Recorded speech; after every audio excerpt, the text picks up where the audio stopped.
Hey everyone, Argent here. I know I already put up my reaction review for the day, but this is kind of, there's been a lot of news going on lately, which is why I've been putting up a lot more, kind of, videos than I normally would. So I'm just going to jump right into this one because I've had a couple people ask me about it. I just had to do some pre-reading though. So this is, Jian Ghomeshi. Jian Ghomeshi, I don't really know that much about him. He was a Canadian musician, writer, and former CBC radio broadcaster.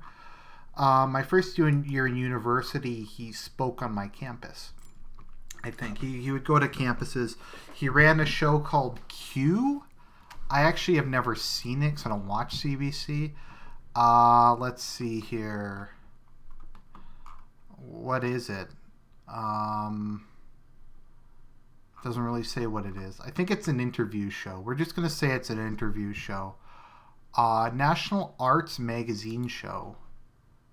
Okay, let's see here. The program mainly focuses on interviews with prominent cultural and entertainment figures. Okay, so it's an interview show. A bit like The Hour with George Strombadopoulos. So, Jian Ghomeshi has a long history of... he's a horn dog. He's a rock star. He's a good-looking guy. He has a lot of charm and charisma. Women just like him. They throw himself at him. Apparently, for a long time, he is someone. I don't know if it's S&M, but he likes to get rough during sex.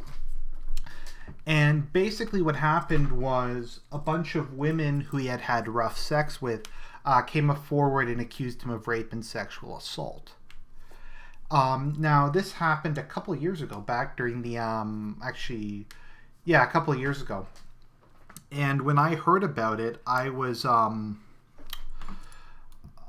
very skeptical, because rape accusations are a dime a dozen. There's literally no barriers to entry. On some universities, you don't require any evidence. They don't even do investigations. It's just if someone's accused of rape, they're punished. I mean, that's pretty difficult to prove your innocence when you're basically assumed to be guilty. And whenever someone in the media, whenever a woman accuses someone of rape, the media is immediately behind her. Everyone white knights for her. And that's kind of the thing, because as much as we talk about feminism and equality, women are still viewed as these fragile creatures who need to be protected from evil men. So that's kind of what you hear from some of the manosphere guys, and they're correct on this. Kind of the male, women tore up their half of the social contract, but males kept to their half of the social contract.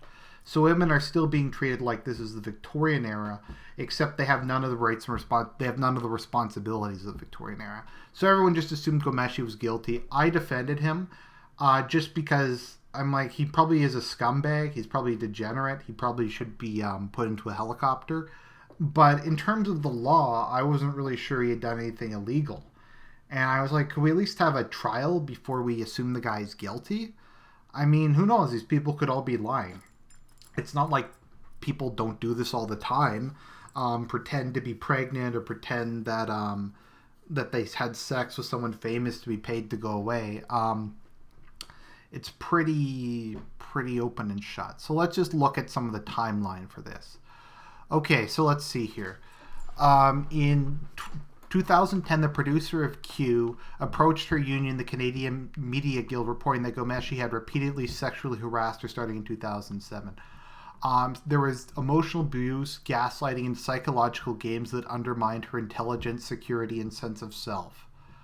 I don't know what that means. That sounds like a lot of bullshit to me. Considering I've had all that shit happen to me at work.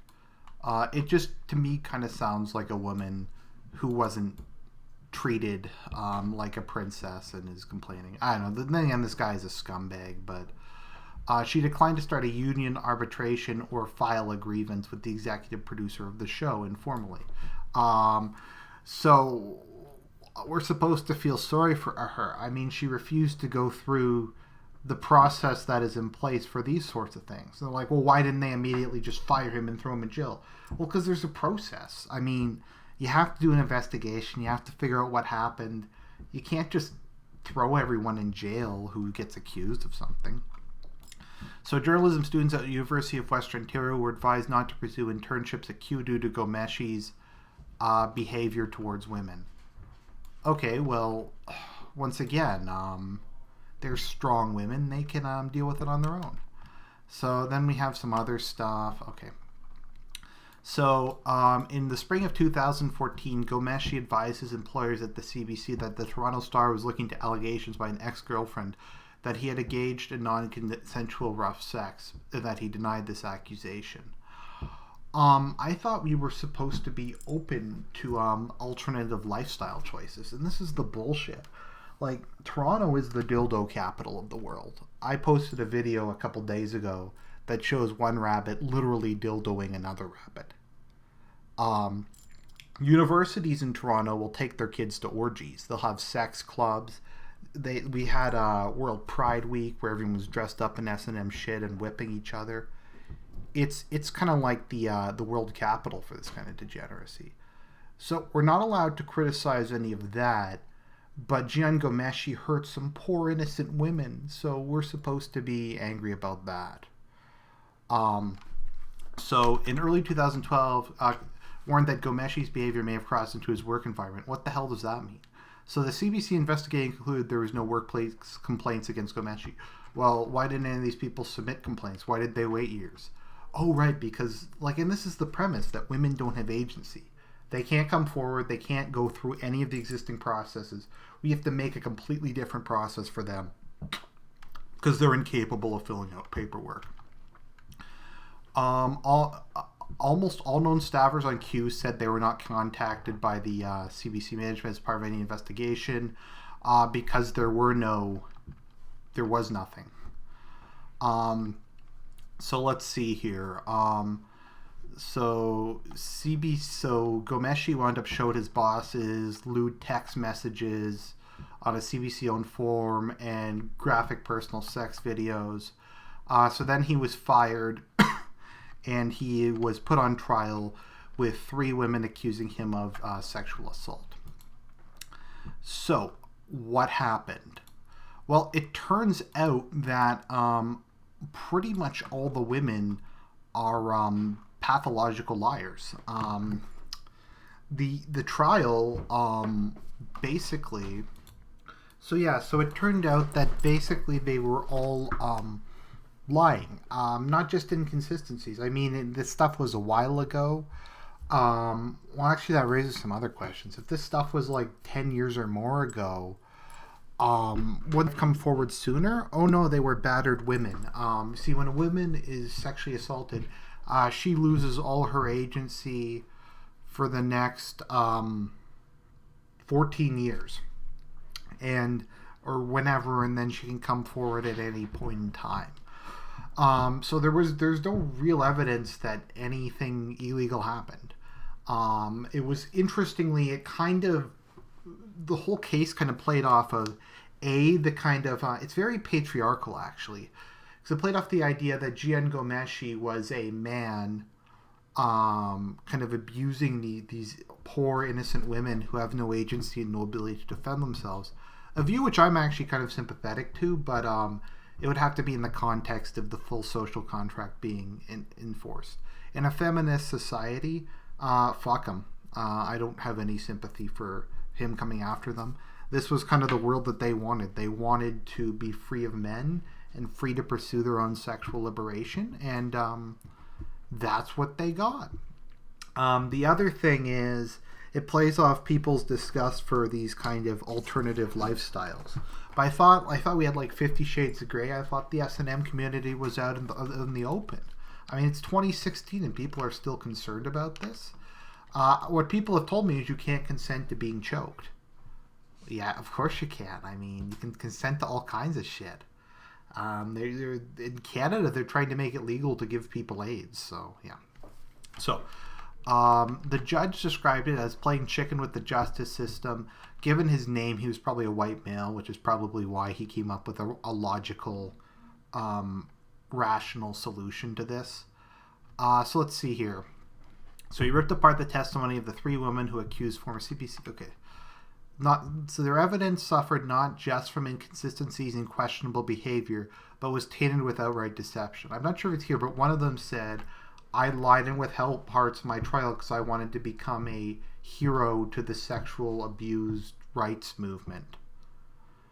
Let's see here. So basically the judge said none of these people are credible.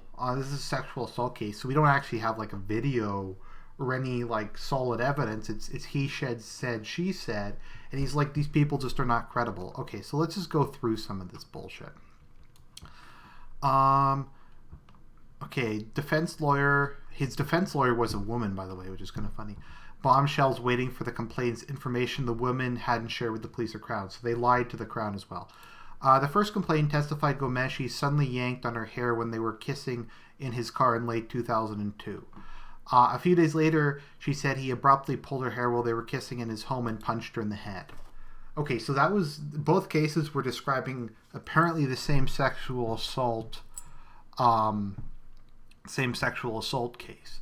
If I recall, she also described the time in the car, she had this big speech about how it was this yellow bug and it was like a Mickey Mouse car and how she felt safe and warm next to this car and how he pulled her hair in that car. And it turned out he hadn't owned that car. He bought that car later on. And she's like, well, I forgot. I'm like, but your whole testimony was like about this emotional response about this car that didn't exist.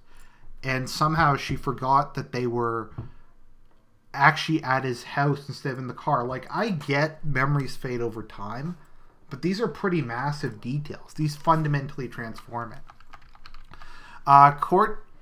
Okay, so she told the police she didn't have any further dealings with Ghomeshi, except for writing him one email in anger, which she can't recall if she sent. Under cross-examination, though, she admitted she sent friendly emails in a bikini photo of herself to Ghomeshi after the alleged assaults. So that's perjury. She lied. She publicly lied to the court. She said, "Oh no, it's I didn't communicate with him." But what is that supposed to be? Friendly emails in a bikini photo? This sounds like a woman who basically got caught being a whore and is just trying to get out of it by claiming sexual abuse. These emails were bait, the witness explained, so she could confront her alleged abuser. What the fuck does that even mean? I can't even follow that. That's just fucking weird. The second complainant, actress Lucy DeCourter, I was just going to call her Lucy, as Trailer Park Boys fame, the only woman who could be identified, testified Ghomeshi pushed her against a wall, started choking her and slapping her face when they'd be kissing in his bedroom in the summer of 2003. Remember, this happened over 10 years ago. I imagine the statute of limitations should have run out. During cross-examination, the lawyer produced an email the actress sent Ghomeshi hours after the alleged assault, in which she expressed a desire to have sex with him. Okay, so it was so traumatic, she sent him an email saying, you know, I want some more of that stuff. She also gave Ghomeshi a handwritten letter that closed with the words, "I love your hands." But no, none of this was consensual. None of this was any of the woman's fault. This is clearly not them attempting to get fame and fortune by going after a popular person. Okay, so let's see here. The third woman testified that while she was kissing Ghomeshi on a park bench in 2003, he bit her shoulder and squeezed her neck. I thought biting the shoulder was pretty common. Whatever. She waited until just traumatic that she used it to pleasure herself for a lot of time. She was clearly playing chicken with the justice system. She was prepared to tell half the truth as long as she might get away with it. In a statement released Thursday evening, let's see here. Notable quotes on errors from the first testimony. Okay, so let's just go through this in a bit more detail.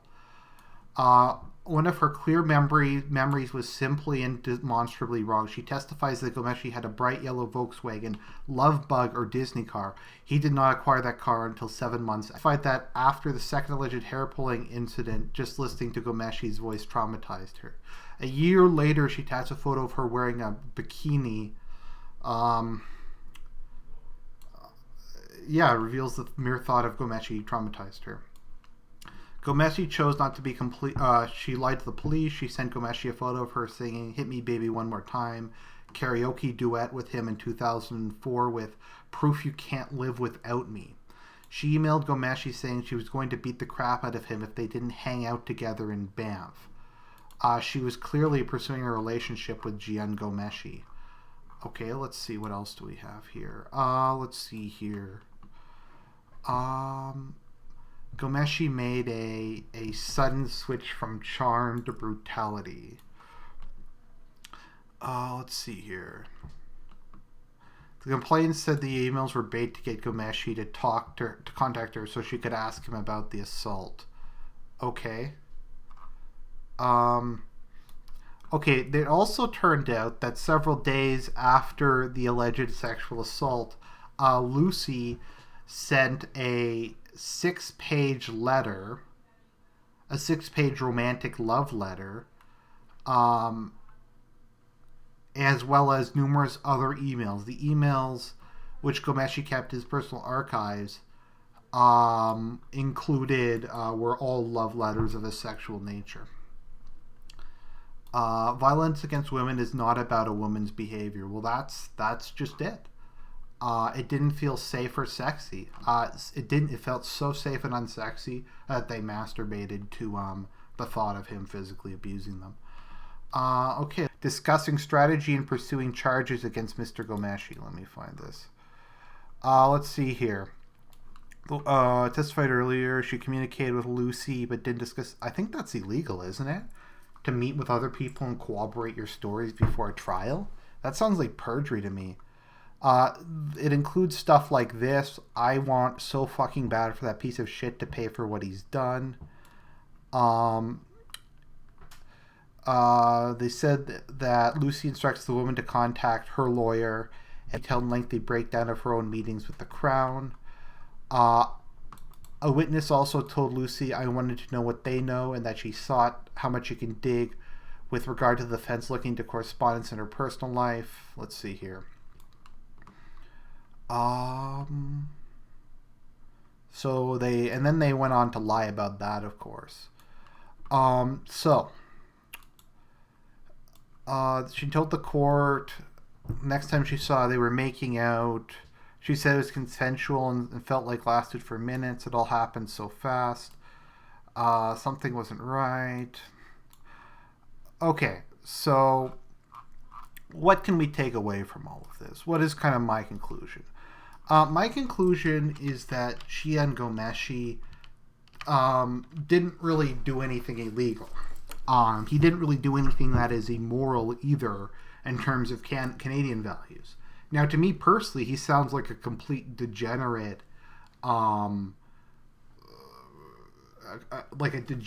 creepy asshole who takes pleasure in causing harm to others and probably should be put into a helicopter.